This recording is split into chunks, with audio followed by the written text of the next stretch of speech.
પ્રસ્તાવના નિબંધની સાહિત્ય વિદ્યા આધુનિક કાળની દેન છે.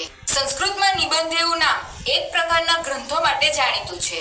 કોઈ એક ધર્મશાસ્ત્રીય વિષય ઉપર સમસામયિક ચર્ચા કરતા લઘુ ગ્રંથને નિબંધ ગ્રંથ તરીકે ઓળખવામાં આવે છે. જેમ કે શ્રાદ્ધને લગતી વિચારણા કરનારા શ્વધ પ્રદીપ જેવા ગ્રંથો નિબંધ ગ્રંથો તરીકે જાણીતા છે. આધુનિક કાળની આ વિધાને સ્વીકારી લઈને વર્તમાન કાળમાં સંસ્કૃત સાહિત્યના વિશારદોએ અનેક સુલલિત નિબંધોની રચના કરી છે.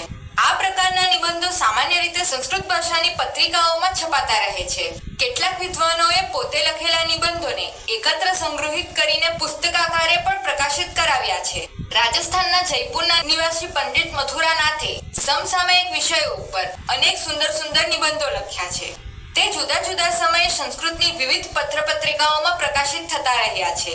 તેમાંથી કેટલાક નિબંધોને એકત્ર સંગ્રહ કરીને પ્રબંધ પારિજાતઃ નામે એક નિબંધ ગ્રંથ પ્રકાશિત થયો છે. તેમાં કિંતોહ કુટિલતા શીર્ષકથી એક નિબંધ છે. આ નિબંધના એક નાનકડા અંશને અહીં સંપાદિત કરીને અને પાઠ્યપુસ્તકના નિયત ભાષાંતરને અનુરૂપ પરિવર્તન કરીને પ્રસ્તુત પાઠ તૈયાર કરવામાં આવ્યો છે. ભાષામાં વપરાતો એક નાનકડો કિંતુ શબ્દ કેવી રીતે વિચિત્ર પરિસ્થિતિ સર્જે છે તેનું સુંદર આલેખન અહીં થયું છે. ક્યારેક અનુકૂળ પરિસ્થિતિ માણસના મનને પુલકિત કરી મૂકતી હોય છે. આવા સમયે અચાનક કિંતુ શબ્દનો પ્રવેશ થાય છે અને મન વિષાદમાં સરી પડે છે. આ જ કિંતુ શબ્દની કુટિલતા છે. આ પ્રકારની 3 ઘટનાઓ પાઠમાં વર્ણિત છે. જીવનસ્ય વિવિધ ક્ષેત્રે અહમ કિંતોઃ કુટિલતામ અનુભવમ મમ જીવને ઘટિતાસુ ઘટનાસુ દ્વિત્રા ઘટના અત્ર વર્ણયામિ. અનુવાદ: જીવનના વિવિધ ક્ષેત્રોમાં મેં કિંતુ શબ્દની કુટિલતા અનુભવી છે. મારા જીવનમાં બનેલી ઘટનાઓમાં 2-3 ઘટનાઓનું અહીં વર્ણન કરું છું.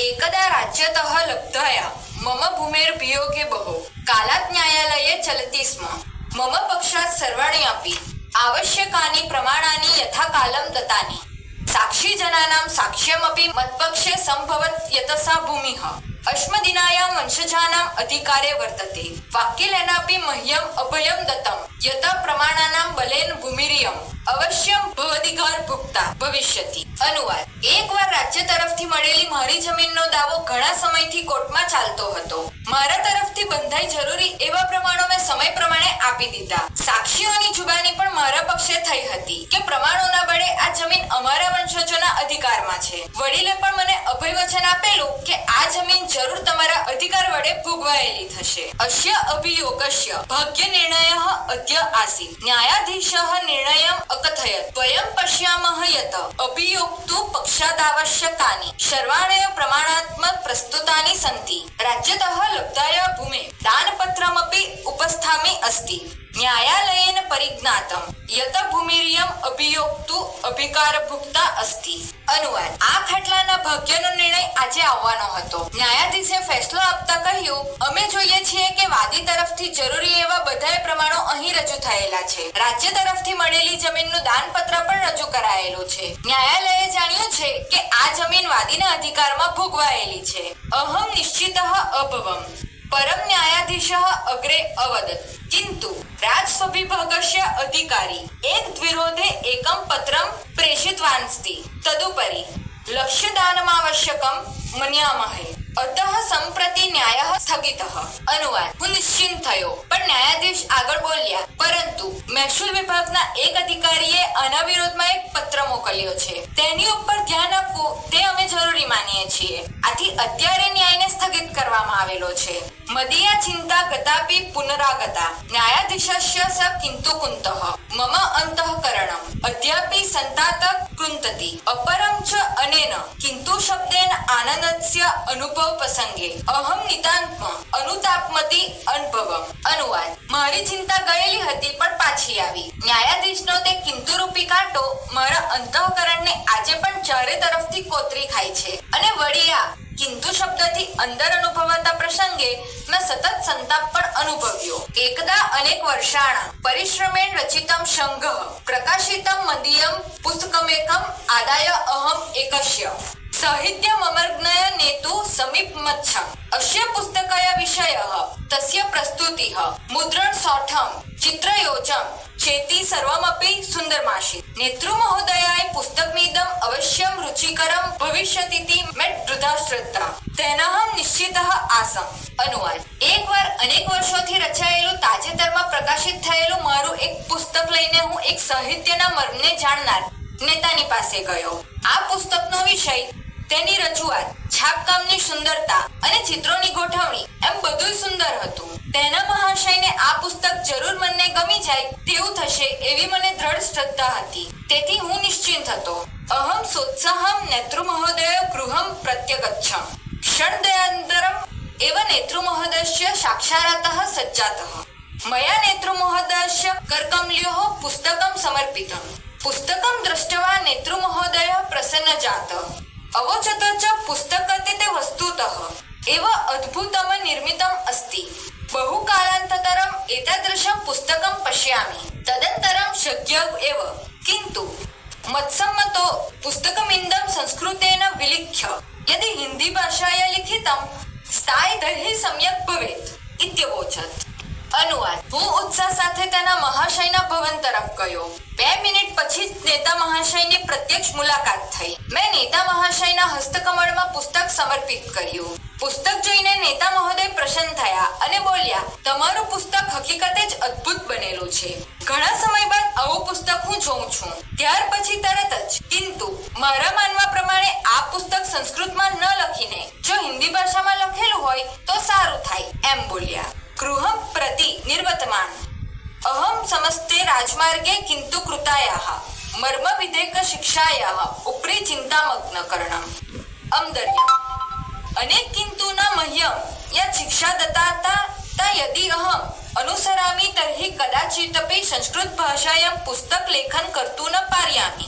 अनुवाद ઘરે પાછો વળતો હું આખા રાજમાર્ગ પર કિંતુ શબ્દ વડે મળેલ મર્મવેદક શિક્ષણ ઉપર ચિંતામાં ડૂબેલો થઈ કાન આમળતો રહ્યો। આ કિંતુએ મને જે બોધ આપ્યો તેને જો હું અનુસરું તો ક્યારેય સંસ્કૃત ભાષામાં પુસ્તક લેખન કરવાનું ન વિચારું। કદાચિત અયમ ક્રૂરઃ કિંતુ શબ્દઃ મુખસ્ય કવલમપી અવરોધયતિ।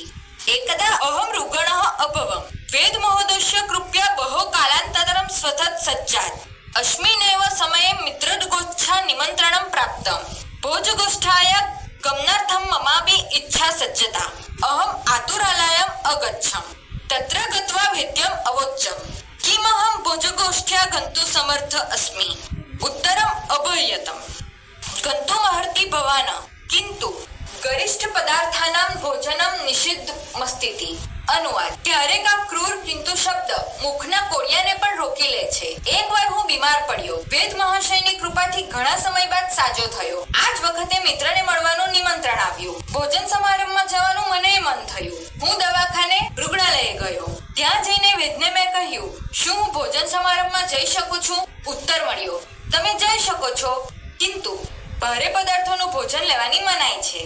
વેદસ્ય વચનાની શ્રુત્વા ભોજગોષ્ઠ્યા ગમનચ્છ ઈચ્છા અર્ધમાત્રાયં તુ અત્રેવ સમાપ્તા તથાપિ અહમ ભોજગોષ્ઠાયામ અગચ્છમ। અત્ર વેદ મહોદયસ્ય કિંતુ શબ્દઃ મમ કંઠનલિયાના સંલગ્નઃ આસીत्। ભોજગોષ્ઠાયા યયં પદાર્થમ અહમ પશ્યામિ સહ સહ પદાર્થઃ ગરિષ્ઠ એવા સ્થિતિ પ્રતીતિભવતિ સ્મ। અહમ ભોજનમ વિનેવ મમ ભોજઃ સમાપ્તઃ અભવત। અદ્રાણે અર્ધ ભોજનમ ઇતિ ન્યાયેન સંતોષમ અકર્વહમ ભોજગોષ્ઠાયામ। अनुवाद વેદના વચનો સાંભળીને ભોજન સમારંભમાં જવાની ઈચ્છા અડધી માત્રામાં તો અહીં જ સમાપ્ત થઈ ગઈ। છતાં પણ હું ભોજન સમારંભમાં ગયો। અહીં વેદ મહોદયનો કિંતુ શબ્દ મારી ગળાની નળીમાં ચોંટેલો હતો। ભોજન સમારંભમાં હું જે વાનગીને જોવા લાગ્યો તે વાનગી પચવામાં ભારે જ છે એવો મને વિશ્વાસ થવા લાગ્યો। તેથી ભોજન વગર જ મારું જમવાનું પૂરું થઈ ગયું। સૂંઘવા માત્રથી અડધું ભોજન થઈ ગયું। એ ન્યાયે ભોજન સમારંભમાં મેં સંતોષ માની લીધો। એવમ જીવને અનેકવારમ અસ્ય કિંતુ શબ્દસ્ય શત્રુતા सम्मुखमुपस्थिता भवति। बहुवारं दृष्टिवानस्मि यत् कार्यं सर्वथा सज्जं सम्पद्यते। सर्वप्रकारेण सिद्धिः हस्तगता भवति। यथेव सफलतायाः मूर्तिः सुमुखमागच्छति तथैव क्रूरः अयं किन्तुः मध्यप्रविश्य सर्वकार्यं विनाशयति। मानवस्य जीवने किन्तु इयं कुटिलता प्रायः सर्वत्र विराजते।